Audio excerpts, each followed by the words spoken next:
speaking of a bad movie to enjoy, what do we have up next? Yes, so up next we've got Hard Ticket to Hawaii from 1987, which is... it's connected to Malibu Express, and there's like 10 other movies after this. So I guess you can call it a sequel. But this one is about an undercover DEA agent and her civilian friend who stumble upon a drug trafficking operation, and they have to enlist the help of all their colleague friends to go after the vicious drug kingpin. So anyone familiar with this movie or Andy Sidaris movies in particular, we pretty much know what they're about or what we're going to get. We're going to get some action, some topless women, just corny 80s, 90s, action where you're not really looking for Schindler's List or anything like that. It's bullets, bombs, and babes, that type of thing. So, this is the second time I've watched this movie. Some of the movies in the series I've watched, some of them I haven't yet, and so we're going to eventually get to those if we can.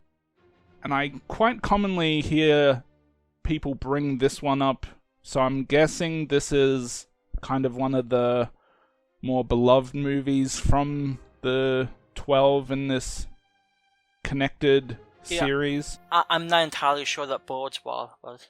Yeah, I don't know. I will say that this one is in every way better than Malibu Express, in my opinion. I'm not going to say it's, a great movie, but it's definitely better than the one before it. Yeah, I'm going to actually piggyback after that thought for a second. So Malibu Express had a side plot with the main character getting into drag races with this one hillbilly family, because I guess it's funny. But this movie had a side plot with a killer snake, poisonous snake loose on the island. Now compare side plots and you have a winner in this one. In fact, It's arguable this movie is a horror movie, because that killer snake was pretty vicious. It's probably not horror, but the goofiness of the whole snake thing, first of all, it came out of nowhere. I guess nothing to do with the drag ring. It's just there to, well, I'm not sure why it's there, but it brings something special to this movie. It's one of those things that the movie didn't need, but it's just great to have it in there. Yeah, like it's just ridiculous. Like we see a few scenes of the snake attacking people, and of course, if you're familiar with the ending, and somewhat amusingly, I was able to watch this movie on YouTube, and when I first looked up the name of this movie, How Ticket to Hawaii, one of the first search results I got was snake ending. I'm like, oh hey, that sounds interesting. There's a snake in this movie. So, it's certainly amusing. Like it's not good. So, like I said, it looks ridiculous. But I have to imagine that's going to be a common theme with this guy's movies. Like this movie had a lot of really amusing moments. One of my favorites being the skateboarding scene. Yeah. Just because the idea of using a bazooka to take out a guy on a skateboard's a bit much. But hey, that's just me. Talk about excessive force. And not only do they blow him up with a bazooka at pretty close range in midair, they also blow up the sex doll or whatever that was that he had, like separately. Yeah, so it's like if you're not familiar with this guy's movies and you're just going into it, it's goofy. Of course you get nudity at completely random times, like the two main women just topless in a hot tub talking about diamonds, and then I like how their first thought after they were being shot at and chased was, let's get in the jacuzzi. Yeah. And then you have even like more random sequences, such as I'm not even sure if this guy had any important part in the story, but the whole sportscaster guy, when he's interviewing these two, I'm assuming they were football players. The scene, just a small random scene, just also cracked me up. Yeah, I'm gonna lose my job. Yeah, it's just over the top, and there's so many things that are just unnecessary that, though, just kind of make the movie amusing.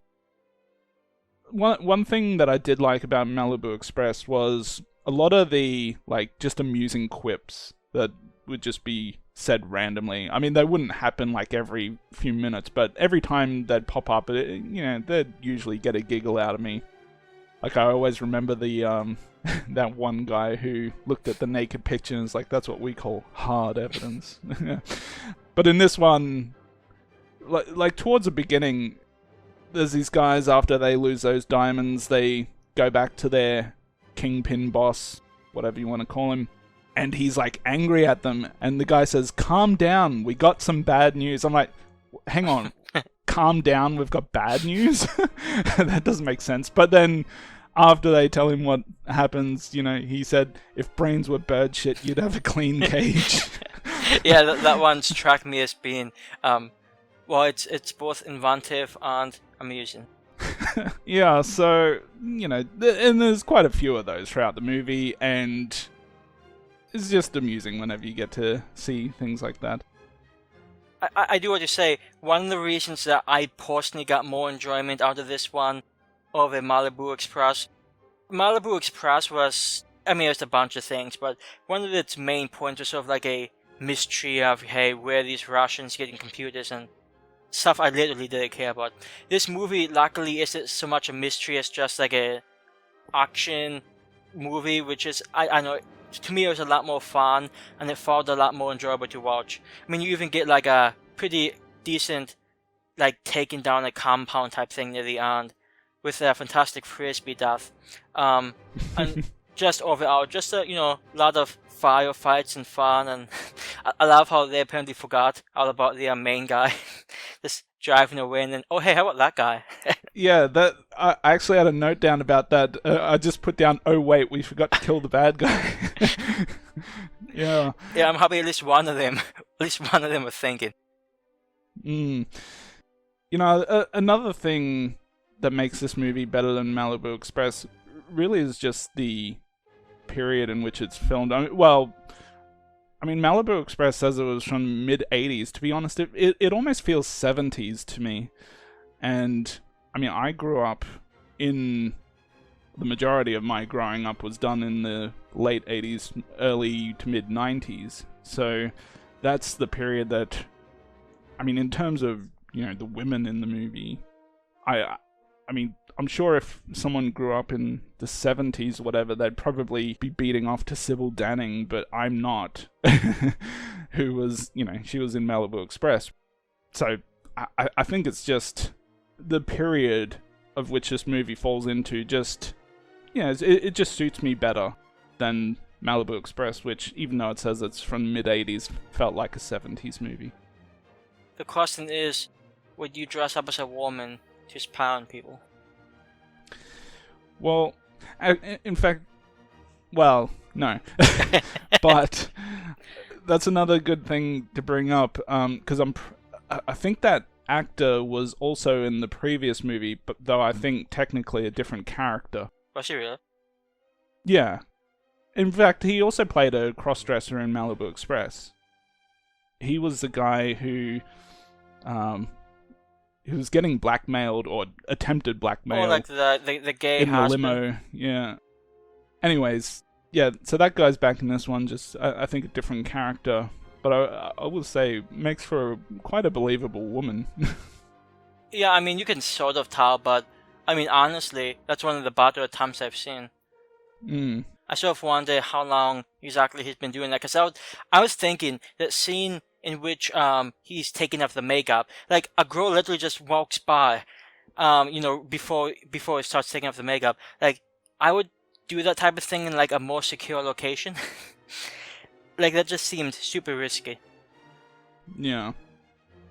And I should also just mention, because I mentioned it in Malibu Express, that the director/creator of all these movies, Andy Sidaris, he did make a little appearance in Malibu Express, and he makes a few appearances in this one too, including one scene where, kind of like these amusing quips that I mentioned earlier, he's talking to one woman, talking about how he's no longer obsessing over the women's body or something, and then immediately a woman comes up and asks what he'd like, and he's got his face staring right at her boobies, and he's he says, "I'll have a pair of coffee."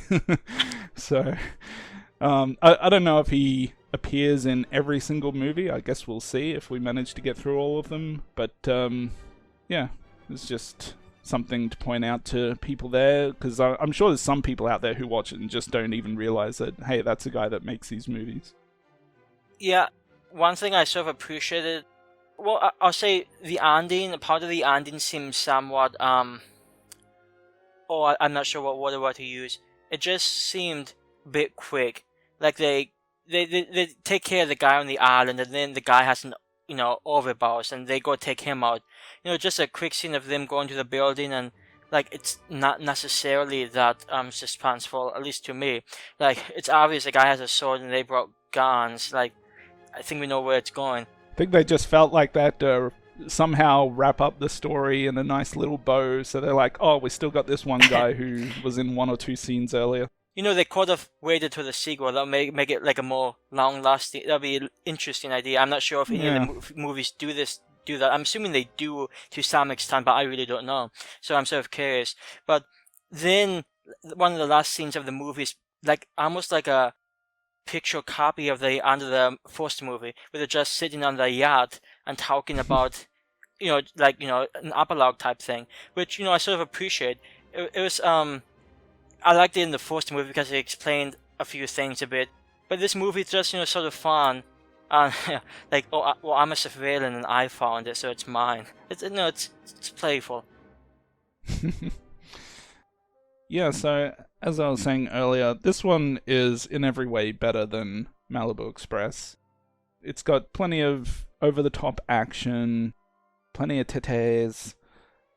There's just a lot of fun to be had here. It's still not, an amazingly well-made movie, but if you go in just expecting to see some babes and some ridiculous things, you're probably going to come out of this one at least not disappointed, I think. So I'm going to give this one a 7 out of 10, and hopefully some of the later movies also keep it up and are even better. We'll see. Yeah, so this obviously is my type of, I don't go out of my way to watch movies like this, but I had a pretty enjoyable time with this one. It's still, it's still probably a little bit more lighthearted than I would prefer, but like Chucky said, it's certainly a lot better, more enjoyable than Malibu Express. So I'm thinking a 6 out of 10. I wouldn't have any problem watching this one again, especially to see the classic Snake, because those scenes alone are totally worth it.